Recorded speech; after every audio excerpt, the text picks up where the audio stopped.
bien, amigos, nos vamos a poner en marcha. Jamás pensé estar desde Londres contando esta historia, pero lo han hecho necesario las circunstancias.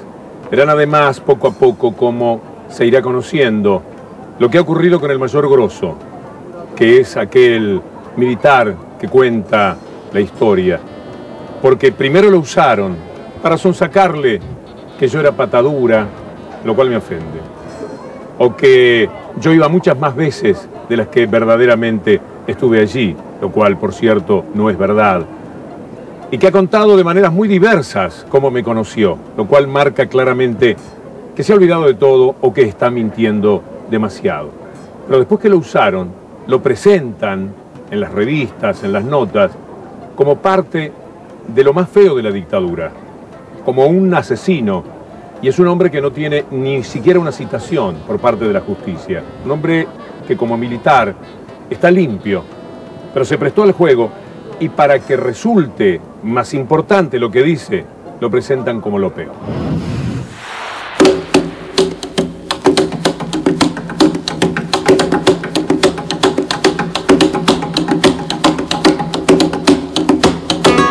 Yo lo conocí a él en Lima, en el año 1968. Él era relator de Radio Colonia y yo era comentarista de Radio Sarandí.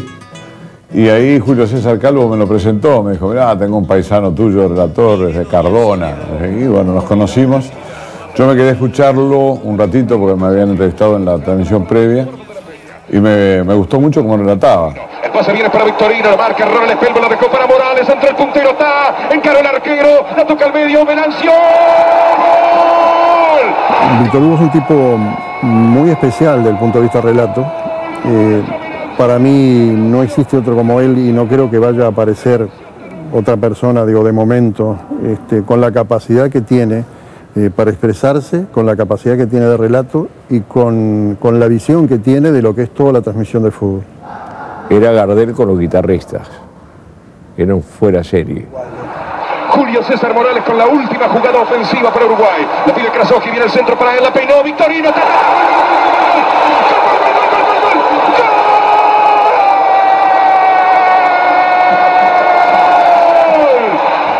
Como relator, bueno, el uno acá hizo la diferencia, estableció con un gran equipo, que tuvimos un gran equipo, felizmente tuvimos un gran equipo, un equipo de avanzada, un equipo de periodistas de primer nivel, de primerísimo nivel. Cuando él viene acá a hacer el primer trabajo después de dejar Colonia, estaba las cabinas viejas, después del relato Uruguay-Chile, le digo, Víctor Hugo, ¿vos siempre relatas así? Dice, no, hoy estaba un poco nervioso. Digo, bueno, vos acá, con ese relato sos Gardel, no tenés competencia. Y el estadio es la felicidad misma, como hace 50 años. La audiencia fue también increyendo y era un momento realmente donde teníamos prácticamente el monopolio de la audiencia en Radio Oriental.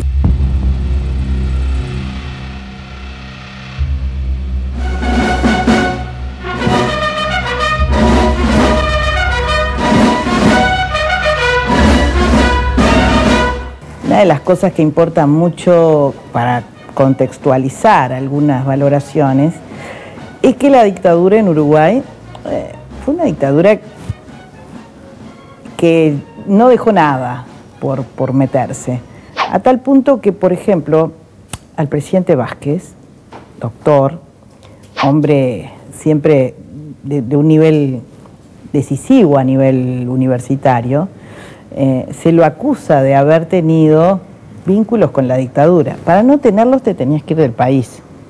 Eso no quiere decir estar complotado con la dictadura. Yo lo que tengo acá son los registros durante la dictadura sobre Víctor Hugo Morales. No todos los días, sino los registros de determinadas fechas. Y registraban en esa época a quienes resultaban sospechosos de alguna actividad para confirmar si la realizaban o no, si tenían algún tipo de vínculo. Y yo acá tengo registros desde 1973 a 1985, 84, por ahí. Muchas veces dicen las dictaduras militares del Cono Sur. Este era cívico-militar. Y este es un dato importante también a saber. No era únicamente con los militares, era con civiles, complotados con militares que infiltraban absolutamente todas las áreas del país. Carpetas correspondientes a Víctor Hugo Morales en el fichero general de la Junta de Comandantes en Jefe del Servicio de Inteligencia de Defensa, SID. 20 de marzo de 1973. Escribe en Última Hora, diario de izquierda. Se hacían feroces seguimientos de las actividades de todos. Estábamos rigurosamente vigilados. Además, había mucha competencia entre los centros de información. Cada uno pretendía la mayor fineza en materia de inteligencia y de seguimiento a personas que podían llegar a comunicar cosas en las que la complicidad muchas veces era un guiño, era una palabra, era una hora que evocaba situaciones en las que habían ocurrido hechos importantes. Yo creo que el seguimiento tiene que ver con que la razón de que quienes estaban haciendo el seguimiento consideraban que era una persona que podía tener actividades contra la dictadura o por lo menos no confiable para la dictadura. 9 de noviembre de 1973. En la fecha se establece que integra el grupo de periodistas colaboradores del semanario 9 de febrero, dirigido por el espía comunista Luis Michelini. 4 de agosto de 1975. Viajó a Múnich y a París. Él me hace, año 76, cancha del Francini, me hace hacer una especie de encuesta afuera de Francini. ¿Qué radios te estaban escuchando? Y yo le dije, mira, Víctor Hugo, de 18 radios, 17 te están escuchando hoy y otras escuchan a Clarín, que era una radio que transmitía tango y folclore. Obviamente, Víctor Hugo tomó rápidamente fama en Uruguay por su relato, por cómo él transmitía, por ese talento natural, casi hasta poético que tiene en la transmisión de los partidos de fútbol, y luego saltó a otros programas de televisión o prensa. A esta altura de los acontecimientos, además de confrontar lo que son los archivos secretos reservados de la dictadura, hablando de mí de la manera que ustedes han escuchado y van a seguir escuchando en el transcurso del programa, confrontado con un testimonio oral 37 años después de un militar que todavía no sé exactamente por qué ha estado tan enojado con quien les habla y por qué ha mentido tanto, sin ningún tipo de necesidad, para que lo dejen a él como un asesino, como alguien que torturó en la dictadura porque estaba el batallón Florida. Para poderlo comparar con la ESMA no tenía absolutamente nada que ver. Lo presentan de esa manera para que sea peor la participación, la relación que eventualmente haya tenido con él. Un conspicuo amigo de todos los integrantes del batallón Florida y muy especialmente del mayor Juan Carlos Grosso.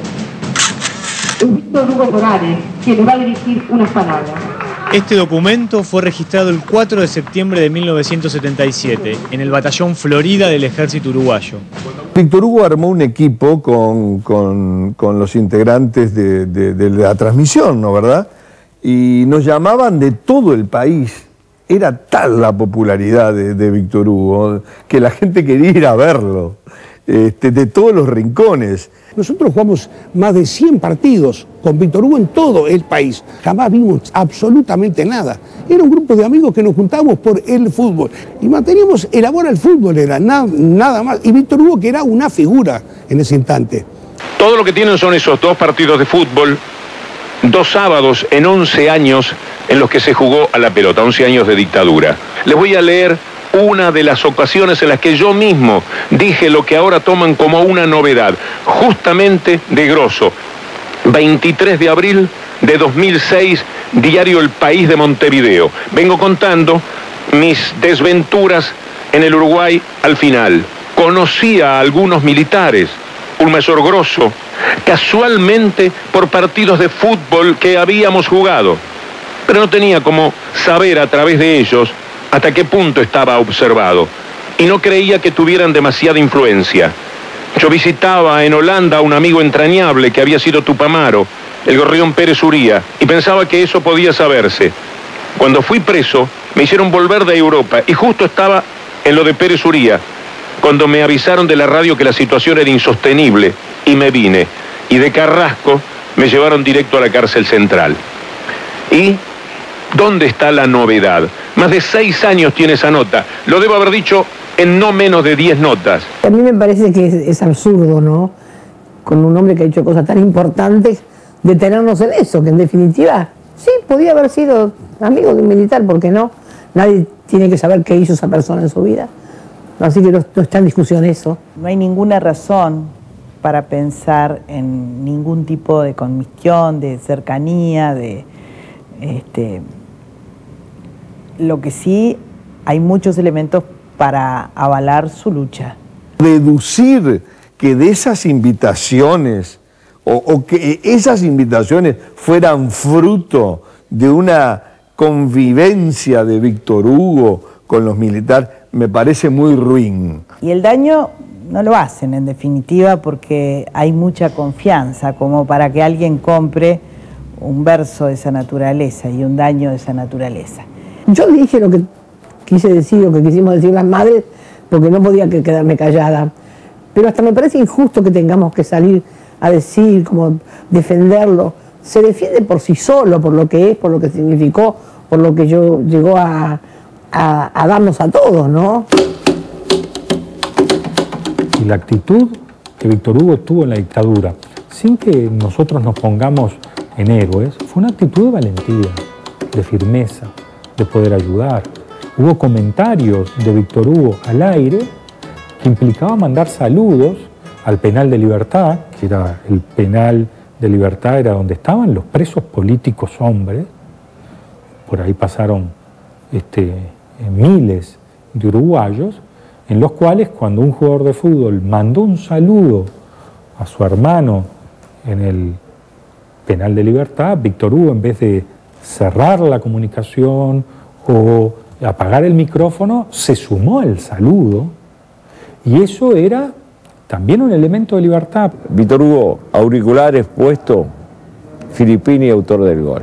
Y salgo y Signorelli me hace la entrevista y me coloca los auriculares. Cuando ya estaba prácticamente en los finales de la nota, le dice: Víctor Hugo, ¿vos me permitís? Me pregunta a quién se lo dedica. Y yo se lo dediqué a mi hermano y a los compañeros del penal de Libertad. En el sentido de que esperaba que estuvieran escuchando el partido. Mi hermano estaba preso también, en el 76 lo habían metido preso, por ideas políticas. Te podés imaginar que en ese momento decir eso era... Por eso te digo que, a ver, si Víctor Hugo tuviese alguna cosa relacionada con lo que... Omite esa pregunta, no omites el saludo, porque si sabés que el hermano de Filippini está a Troilo, no vas a decir. Me comunico con mi padre y me dice que desaparezca 4 días, que me esconda, porque después de lo que dije, evidentemente me iban a buscar. Tenía un hermano preso y una hermana exiliada. Y así fue. El lunes siguiente yo no fui a entrenar. Y muchos años después me entero lo que había pasado ese día. Y muchos años después me refiero a hace 6 años. Que habían llevado a mis compañeros detenidos, porque como no me encontraban, dijeron, bueno, entonces marchen ustedes. Y los llevaron detenidos, estuvieron esa tarde, pasaron malos momentos.